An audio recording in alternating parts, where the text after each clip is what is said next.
today topic is about structure of cell membrane. First of all, if we will describe about we will discuss about the structure of cell membrane. Each cell is surrounded by a membrane called plasma or cell membrane, which act as a permeability barrier. 7 to 10 nanometre wide permeability barrier मतलब वो as a barrier work करती है, selective चीज़ों को पास होने देती है, कुछ चीज़ों को पास नहीं होने देती.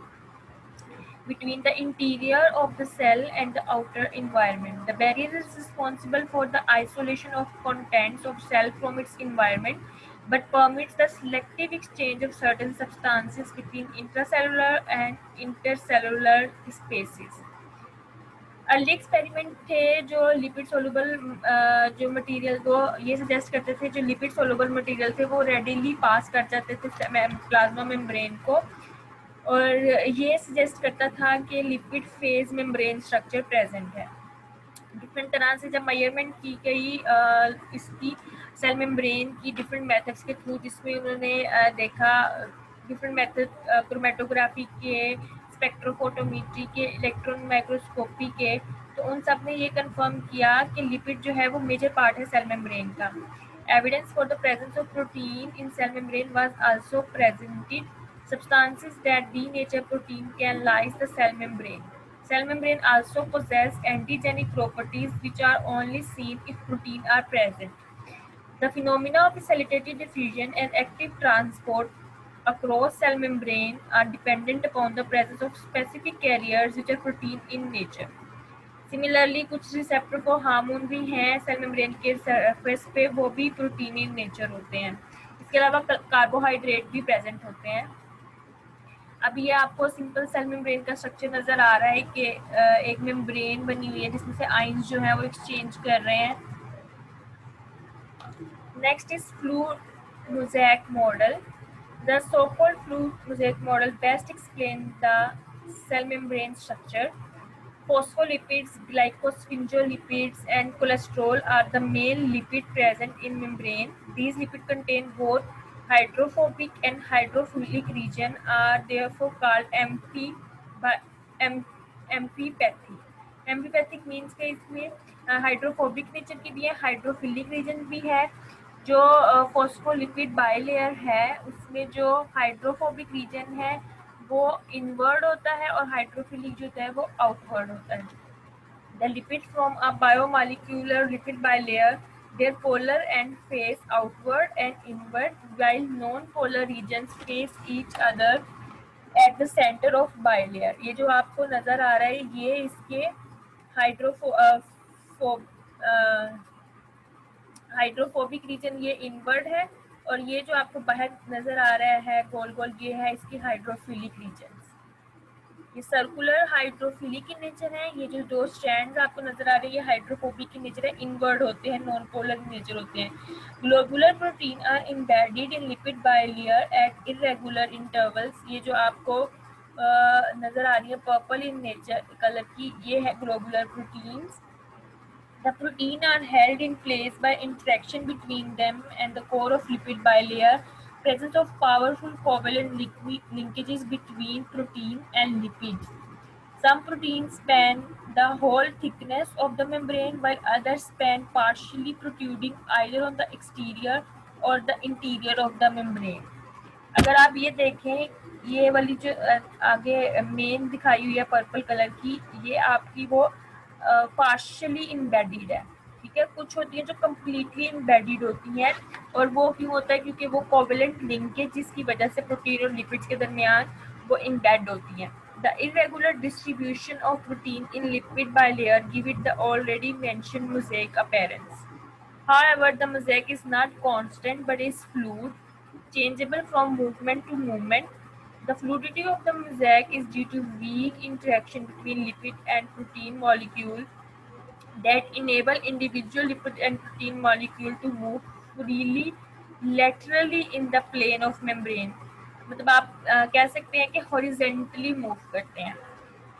Recently, the outer lipid layer has been shown to have two characteristic structures at certain places. These have been designated lipid caveole and rafts. The caveole are formed by curving inward of the inner leaflet of the plasma membrane. ये जो inner membrane है plasma membrane की, ये inward move करती है. An integral protein, namely caveolin, forces the formation of cavoli, which are probably involved in membrane transport and rigidity. The rafts are made by the clustering of sphingolipids with cholesterol in outer monolayer of plasma membrane. The rafts are less fluid and thicker than the neighboring phospholipid-rich region. Due to these characteristics, the rafts are found to float on the more fluid phospholipids. The rafts appear to have receptor and signaling properties. Signaling proteins. Signaling proteins वो होती हैं जो signal transfer करती हैं within the cell. The membrane proteins can be divided into two groups, the integral or intrinsic and peripheral or extrinsic. कुछ जो होती है इंटरनल प्रोटीन्स होती है, कुछ होती है जो एक्सटर्नल प्रोटीन्स होती है, दोनों के अपने अपने रोल हैं. तो जो इंटेग्रल प्रोटीन जहाँ इंटरनल प्रोटीन है are usually globular and are themselves amphipathic and are bound tightly to the membrane. They generally span the entire lipid bilayer. Certain integral proteins are transporter proteins जो कि transport करेंगे molecules को, ions को. Various receptors and G proteins span the lipid bilayer many times. ये सारी जो है ये ट्रांसपोर्ट करती हैं डिफरेंट मेथड्स के थ्रू मॉलिक्यूल्स की आइंस की एक्सचेंज को इंट्रासेलुलर और इंटरसेलुलर और आउटर इन्वायरमेंट में. The peripheral protein, on the other hand, are weakly and reversibly bound to the hydrophilic region of specific integral proteins. For this reason, they can be dissociated from their binding site by simple process such as buffer washing. For example, a peripheral protein called ankyrin is bound to the integral protein of the RBC membrane called band 3 protein. The term peripheral protein also include the polypeptide hormone that get bound to specific receptor on the cell membrane which actually are integral proteins. ये आप अगर देखें तो ये आपको मिलेगी extrinsic proteins. ठीक है, ये जो हाइड्रोफोबिक बैंड्स हैं उनके साथ जो है वो इम्बेड है. ठीक है, और ये लूजली बाउंड है, ये इजीली डिटैचेबल हो सकती है.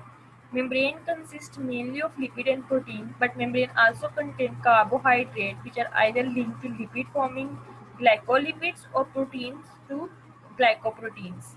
कि ये सिंगल प्रेजेंट नहीं होते कार्बोहाइड्रेट, ये बॉन्ड बना के लिपिड और प्रोटीन के साथ प्रेजेंट होते हैं. The membrane protein have several functions, many of which are quite specific. For example, proteins serve as transporter, including energy-dependent pumps. जो मेन और बेसिक फंक्शन है सेल मेम्ब्रेन का वो है ट्रांसपोर्टेशन. फर्दर अगर हम फंक्शंस की बात करें सेल मेम्ब्रेन के, membrane establish and maintain the concentration of electrolytes. Most electrolytes and water between the exterior and interior of cell. This function is done by two types of transport, active and passive. Active transport जो होती है ये हमारी low concentration to high concentration की तरफ जाती है और इसमें एटीपी रिक्वायर होता है. जो हमारे पास पैसिव है वो high to low concentration gradient की तरफ आती है और इसमें एटीपी रिक्वायर्ड नहीं होती. हम आगे फर्दर डिस्कस करेंगे डिटेल में एक्टिव और पैसिव ट्रांसपोर्ट. इसके अलावा स्पेसिफिक रिसेप्टर्स प्रेजेंट होते हैं पेप्टाइड हार्मोन जो एक्टिवेट करते हैं इंट्रासेलुलर सीरीज को, फॉस्फोरिलेशन रिएक्शन को और सिग्नल ट्रांसडक्शन करते हैं. मतलब कि अगर किसी एक स्पेसिफिक सिग्नल को हमने मेम्ब्रेन के अंदर भेजना है तो कपल ऑफ रिएक्शन के थ्रू वो मॉलिक्यूल बाहर से ही अपने signal with in the membrane transfer करता है. Membrane form close compartment around cellular protoplast thus separating cells from each other, giving them the individuality. इसके अलावा स्पेशलाइज्ड कंपार्टमेंट भी फॉर्मेशन होती है जिसमें mitochondria, endoplasmic reticulum, Golgi protein, secretory lysosomes और nuclear membrane के थ्रू जो है वो सेल से प्रोटोप्लाज्म से सेपरेट कर देते हैं इन ऑर्गेनेलीज को. इसके अलावा एंडोसाइटोसिस और एक्सोसाइटोसिस में भी अपना रोल प्ले करते हैं. डिफरेंट डिजीजेस में भी रोल होता है. डिफरेंट तरह की डिजीज जो है वो मेम्ब्रेन में पैथोलॉजीज या एबनॉर्मेलिटीज हो जाए तो डिफरेंट तरह की डिजीजेस जो है वो रिजल्ट फॉर्मेशन डिफरेंट डिजीजेस हो सकती हैं. उनमें सबसे पहले है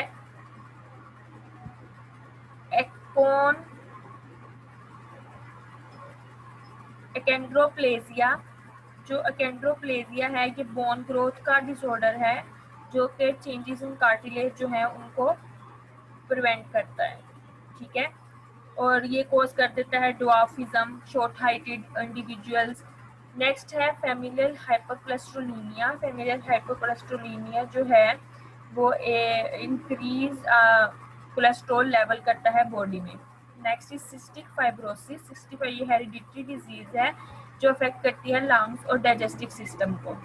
नेक्स्ट इज विल्सन्स डिजीज। जो विल्सन्स डिजीज है वो कोज करती है वो बेसिकली जो है डिसऑर्डर है, एक्सेस कॉपर जो है वो बिल्ड होना शुरू हो जाता है बॉडी में, ठीक है, तो उसकी डिसऑर्डर है।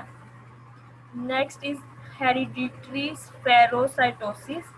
ये साइटोसिस से आपको इसका मतलब पता चल रहा होगा, हेरिडिटरी साइटो सेल साइटोसिस से इसका लिंक है और ये रेड ब्लड सेल और इथ्रोसाइट्स की जो है वो डिसऑर्डर है। हीमोग्लोबिनूरिया ये HB का लेवल जो है वो इंक्रीज कर देता है। Next is movement. जो मूवमेंट होती है across the cell membrane of water, salt, vitamin, amino acid, glucose, fatty acid, वो एंटर भी करते हैं, बाहर भी जाते हैं सेल से। और equally important is that metabolic product of foodstuff leave the cell. The cell membrane offers selective obstacle to the passage of substances across this due to high content of lipid molecule. Any substance that enter the cell interior does so in two stages. First क्या करता है वो lipid rich cell membrane में enter करता है, from which it then enter the cytoplasm which has an aqueous medium. दो तरह के medium हो गए, एक lipid in nature, एक aqueous in nature. The water-soluble polar substances are obstructed at the lipid-rich cell membrane. The obstacle offered by cell membrane has to be overcome by expenditure of energy, जो कि active transport के case में होता है. However, once such a substance has entered the cell membrane, it can easily pass on in the cytoplasm due to its aqueous nature. जो aqueous होंगे उनको obstacle होगा lipid membrane में और साइटोप्लाज्म में वो इजीली मूव करेंगे। जो लिपिड सोलुबल होंगे, नॉन पोलर सब्सटेंस होंगे, वो इजीली जो है वो लिपिड सेल मेम्ब्रेन से पास कर जाएंगे, लेकिन उनको साइटोप्लाज्म में डिफिकल्टी होगी पास करने में, as the bond which have development between them and the lipid molecule of the membrane have to be broken, और इसके लिए भी एनर्जी रिक्वायर होती है। It is thus clear that the molecule entering the cell interior must overcome the barrier either at the cell membrane or at the phase between the cell cytoplasm. The expenditure of some energy derived either from the metabolic processes और random collision जो कि आपस में उनकी हो रही होती है, उसकी वजह से जो एनर्जी प्रोड्यूस होती है उसके थ्रू भी वो एनर्जी रिलीज करके अपनी मूवमेंट को पॉसिबल करते हैं। Next, movement of ions and small molecules, जो पैसिव तरह भी हो सकती है ट्रांसपोर्ट और एक्टिव की तरह भी हो सकती है, ये हम आगे डिस्कस करेंगे। ट्रांसपोर्ट ऑफ स्मॉल सब्सटेंसेस की 3 टाइप्स हैं। First is uniport. यूनिपोर्ट जो ट्रांसपोर्टेशन होती है, जो आपको लेफ्ट साइड पे डायग्राम नजर आ रही है, in this case a certain substances move across the plasma membrane singly, जैसे कि आप इसमें देख रहे हैं कि सिंगल है रेड मॉलिक्यूल और ये सिंगली एंड इंडिपेंडेंटली मूव कर रहा है from outside to inside. If a transport is involved in this process is called uniporter. One example is the plasma membrane calcium transporter that actively moves calcium ions from the cytosol into the extracellular fluid. Uniport may also be those working by facilitated diffusion bicarbonate transporter in certain cells. Next is symport. जो symport transport होता है, ये होता है कि to substances move across from together in the same direction, ठीक है, two molecule at a time move करते हुए स्मॉल मॉलिक्यूल जो आयंस है तो ये इजीली पास कर सकते हैं, ठीक है, at the same time in same direction move करते हैं। फॉर एग्जांपल सोडियम आयंस और ग्लूकोज जो है from the lumen of proximal convoluted tubule in the epithelial cell lining of the tubule, ठीक है। अगर ये एक एपिथेलियल सेल लाइनिंग है, ये नीचे जो आपको रेड में नजर आ रहा है, रेड में सोडियम है और ब्लू में ग्लूकोज है और ये दोनों आपस में जो है वो मूव कर रहे हैं inside the epithelial cell lining. Next is antipode. Antipode is called counter transport, and in case transport called antipode, और जो substances हैं वो move करते हैं inward और outward opposite direction में, ठीक है, simultaneously. Antipode example is sodium potassium ATPase that cause efflux of 3 sodium ions to the cell exterior and a simul influx of 2 potassium ions. जैसे आपने नर्व इम्पल्स में पढ़ा था कि जब एक्टिव ट्रांसपोर्ट होती है, जब एक्टिवेट होती है मेम्ब्रेन, तो जो 3 सोडियम है वो इनसाइड आते हैं, 2 सोडियम जो है वो 3 सोडियम आउटसाइड जाते हैं और 2 पोटाशियम अंदर आते हैं, ताकि जो मेम्ब्रेन है उसका ग्रेडियंट को मेंटेन कर सके.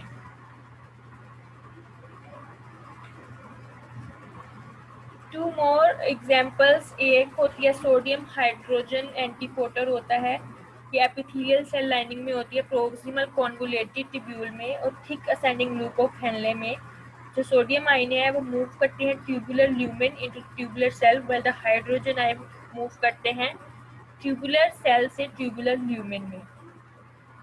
Next is chloride bicarbonate anti transporter, ये आरबीसीज में होता है और इनको हम एनाइन एक्सचेंज प्रोटीन भी कहते हैं. It increase the permeability of RBC membrane to bicarbonate more than a million fold. ये किस तरह काम करता है? कार्बन डाइऑक्साइड प्रोड्यूस होती है टिश्यू में, वो ब्लड प्लाज्मा में एंटर करती है from where it enter the RBC. The enzyme carbonic anhydrase catalyse करता है रिएक्शन को, वाटर के साथ कंबाइन करता है और कार्बोनिक एसिड बनाता है, जो कि डिसोसिएट हो जाता है हाइड्रोजन में और बाइकार्बोनेट में. As the bicarbonate content of cell increase, the exchanger move it out of RBCs into the plasma, while chloride ion from plasma enter the RBCs. ये मैंने आपको जो पीछे बताया था, जो हमने पढ़ा था रेस्पिरेटरी एसिडोसिस, उसमें भी यही होता है कि जो कि बाइकार्बोनेट आयन को बाहर भेजते हैं और क्लोराइड आयन को इनसाइड भेज के जो लंग्स हैं उनका ग्रेडियंट मेंटेन रखा जाता है. Next is movement of large molecule. जो मूवमेंट ऑफ लार्ज मॉलिक्यूल है उसमें हम दो तरह की चीज पढ़ते हैं, एक होती है एक्सोसाइटोसिस, एक होती है एंडोसाइटोसिस. अगर आप फर्स्ट वाली देखें तो आपको नजर आ रही होगी एक्सोसाइटोसिस. ये सिक्रीशन ऑफ साइटोप्लाज्मिक प्रोटीन है जो कि सिक्रीटरी ग्रैन्यूल्स और वेसिकल्स की फॉर्म में होती है.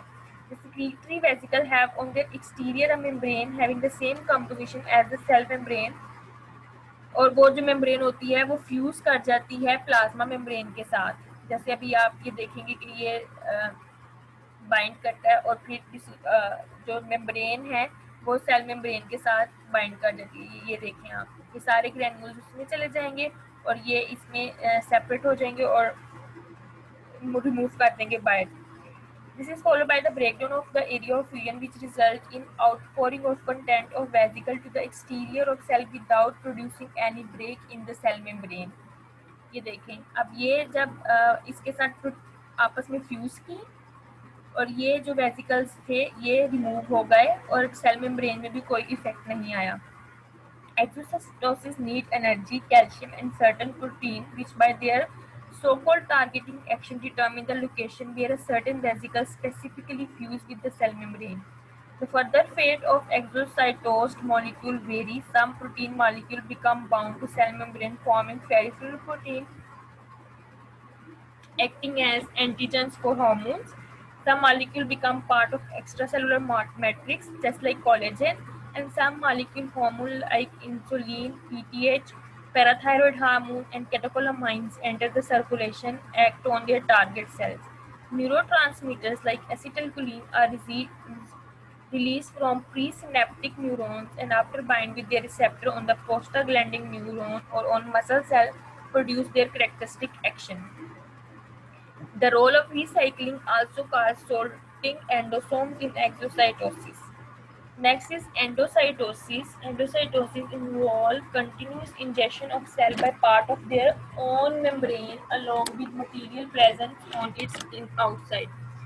जो एंडोसाइटोसिस है ये आप देख सकते हैं कि जो मेम्ब्रेन है खुद में ही फ्यूज होती है और फिर जो है उनको सेपरेट वेसिकल की फॉर्मेशन में रिमूव कर देती है, इनवर्ड मूवेशन होती है. जो एंडोसाइटोसिस होती है वो दो तरह की होती है, एक फ्लूइड फेज होती है, एक रिसेप्टर मेडिएटेड होती है. जो फ्लूइड बेस होती है वो रैंडम होती है, नॉन सिलेक्टिव होती है और प्रोपोर्शनेट होती है concentration of extra cellular fluid के। द मेम्ब्रेन इन्वेजिनेट करती है inward to form a vesicle और उसके साथ साथ वो एक्स्ट्रा सेलुलर फ्लूइड और कुछ कंटेंट जो कि पड़ा होता है एक्स्ट्रा सेलुलर फ्लूइड में प्रोटीन्स का, पॉलीसेकेराइड का, उनको भी अपने साथ जो है वो ले लेती है और अलग से एक वेसिकल बना के सेपरेट हो जाती है। The portion of the cell membrane that, जैसे ये वेसिकल है आपको नजर आ रहा है, the portion of the cell membrane that give rise to vesicle regenerate and it's immediately replace so that the integrity of membrane is maintained. The vesicle now become bound with primary lysosome and this union gives rise to what is called secondary lysosome. The hydrolytic enzyme present in the lysosome cause hydrolytic breakdown of macromolecule जो कि उसने proteins और polysaccharides को अपने साथ अंदर लेके गई थी, उनकी फिर हाइड्रोलिटिक ब्रेकडाउन होती है इनटू शुगर अमाइनो एसिड, मतलब छोटे सिंगुलर मॉलिक्यूल में कन्वर्ट हो जाते हैं and nucleotides which are released into cytoplasm for the metabolic uses. Some of the endocytosed material and their hydrolytic product may even leave the cell in the form of secretory vesicle called secretory endosomes. This type of endocytosis needs some source of metabolic energy, calcium and contractile elements in the cell.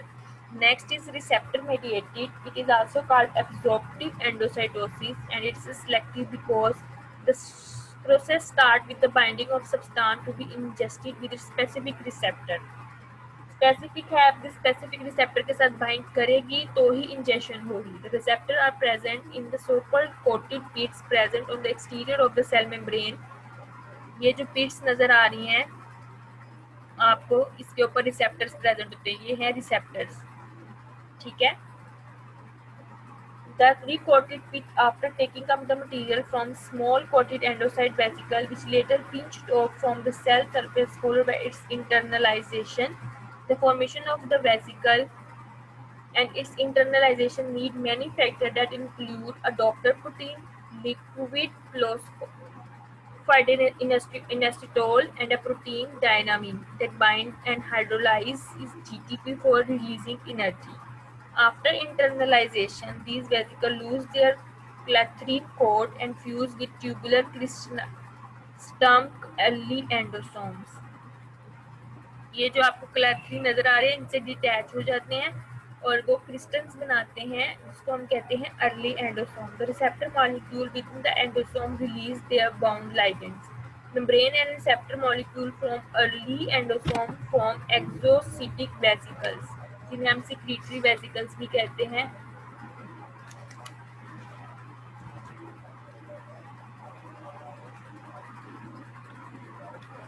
Next, जो एंडोसोम्स हैं वो interact करते हैं lysosomes के साथ और the pH of the late endosome is acidic that activate acidic hydrolase जो कि ब्रेक डाउन कर देता है फिर प्रोडक्ट को और वो कन्वर्ट हो जाता है शुगर्स में, अमाइनो एसिड में. Whole process of endocytosis involves endocytic vesicle, early lysosome, multivascular bodies, and late endosomes, lysosome Golgi apparatus, and the rough endoplasmic reticulum. जो रफ एंडोप्लाज्मिक रेटिकुलम है वो प्रोवाइड करता है component acidic hydrolyse via Golgi complex और Golgi complex जो है वो empty vesicles receive करता है. Next is phagocytosis and pinocytosis. ये डिपेंड करता है साइज ऑफ द मटेरियल पे जो कि इंजेस्ट हो रहा है. अगर कोई सॉलिड पार्टिकल है तो उसको हम फैगोसाइटोसिस कहते हैं, जैसे कि न्यूट्रोफिल्स, रेटिकुलो एंडोथेलियल सिस्टम में जो न्यूट्रोफिल्स होते हैं उनकी इनगल्फिंग होती है, मैक्रोफेजिस की, माइक्रोफेजिस की. ये होते हैं लार्ज पार्टिकल्स इन्वॉल्व होते हैं इसमें such as bacteria, viruses, cell debris. और पिनोसाइटोसिस होता है to drink is property of cell and leads to uptake of extracellular fluid and its content by the cells.